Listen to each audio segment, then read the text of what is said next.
Olá, amigos, bem-vindos de volta aí, muito obrigado pela audiência, tá? Bem, nesta lição então veremos para que servem e em que casos deveremos usar as expressões do e make, ok? Veremos as principais semelhanças e diferenças que caracterizam estes dois verbos, essas duas expressões, né? Dois verbos, cuja tradução para ambos é fazer, no sentido de construir ou criar alguma coisa, assim como veremos no decorrer desta lição.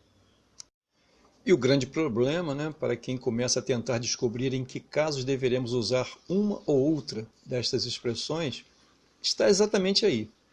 Como deveremos definir corretamente as diferenças entre fazer algo ou criar algo novo? Na verdade, para nossa alegria, né, para ser bem sincero mesmo, não existe uma regra gramatical muito bem definida para caracterizarmos um verbo do outro. Isso mesmo. Não existe nada que nos esclareça de fato para dizermos isso ou aquilo de um ou de outro.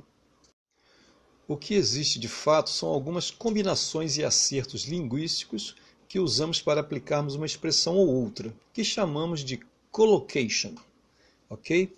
Eu sei que é feio esse nome aí, mas é isso aí mesmo, collocation.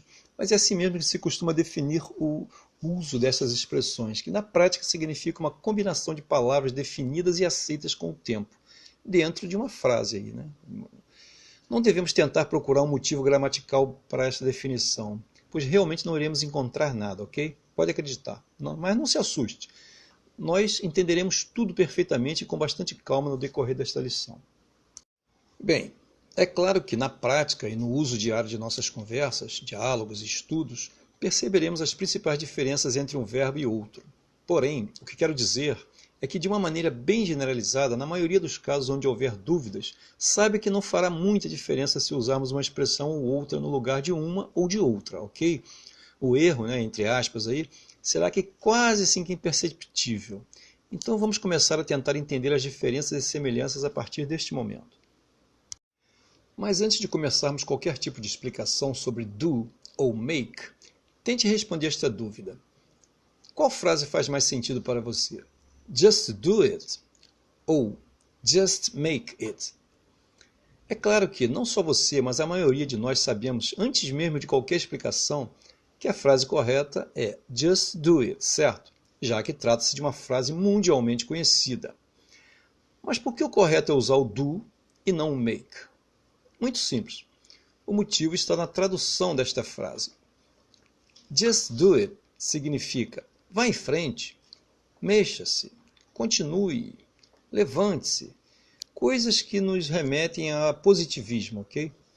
Esse tipo de tradução aí, ele nos induz ideias aí de tipo de atitude que devemos tomar, e não algo que devemos construir ou fabricar nesse sentido aí, ok? Muito bem. Então, deixemos de embromation, né? E vamos começar a entender todos os demais casos em que deveremos usar o do, que assim como make, significa fazer algo, sendo que no caso do do, como vimos anteriormente, será usado no sentido de executar alguma coisa, uma tarefa, um trabalho, etc. E não de construir ou fabricar algo a partir do nada, ok? Bem, continuando, vamos ver este exemplo aí. I will do the exercises. I will do the exercises, que quer dizer eu farei os exercícios. Neste caso, a ação de fazer significa executar uma tarefa ou um dever, tá certo? Vamos ver outro exemplo aí para entendermos um pouco melhor um ou outro caso que poderemos usar o do. She won't do her task. She won't do her task. A tradução, ela não fará sua tarefa. Devemos observar que ela, fazendo ou não a tarefa, não estará criando nada de novo na ação, certo? Vejamos mais um exemplo aí para entendermos de vez o uso correto da expressão do. Vejamos esta frase.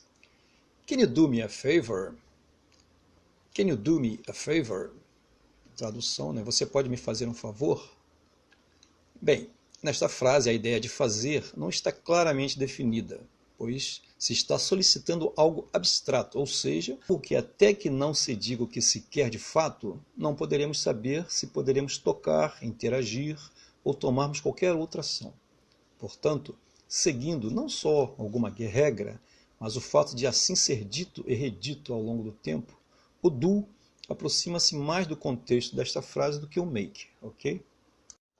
Bem, agora que sabemos exatamente em quais casos deveremos usar o do, vamos nos apresentar ao make. Muito bem.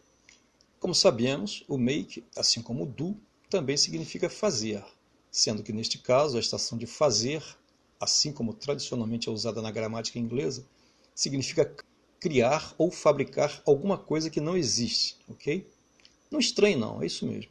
Como foi explicado anteriormente, há algumas partes na gramática inglesa que são mais interpretativas do que possa vir a explicar qualquer pré-definição a respeito dela, tá certo? Pois, como eu havia dito lá atrás, o que existe de fato, não só em relação a estas duas expressões, mas a outras partes da gramática inglesa, são algumas combinações e acertos linguísticos que usamos para aplicarmos uma expressão ou outra, que chamamos de collocation, tá bom? Não nos resta o que fazer senão aceitar esta realidade. Mas vamos ver 3 rápidos exemplos aí onde aparecerá o make no sentido de criar algo novo e não executar simplesmente uma tarefa. Bem, no exemplo desta frase, he likes to make money. He likes to make money, que significa ele gosta de fazer dinheiro. O fazer, neste caso, está no sentido de arranjar ou conseguir dinheiro, correto? Vejamos uma outra frase com o make. I know how to make friends. I know how to make friends. Eu sei como fazer amigos. E finalizando nossos exemplos de frases com o make, temos mais esta. Don't make noise, girl. Don't make noise, girl. Que significa, não faça barulho, garota. Então ficamos por aqui, amigos. Espero que esta aula aí lhes tenha sido bastante útil, tá? Até a próxima e não se esqueça de deixar seu like aí e se inscrever nesse canal aí. Bye! E só lembrando aí, em relação ao assunto da nossa próxima lição, né? Vamos falar sobre as principais frases, né? Perguntas e respostas que são usadas quando vamos às compras, né? Aos shoppings, às lojas em geral, ok? Até lá então.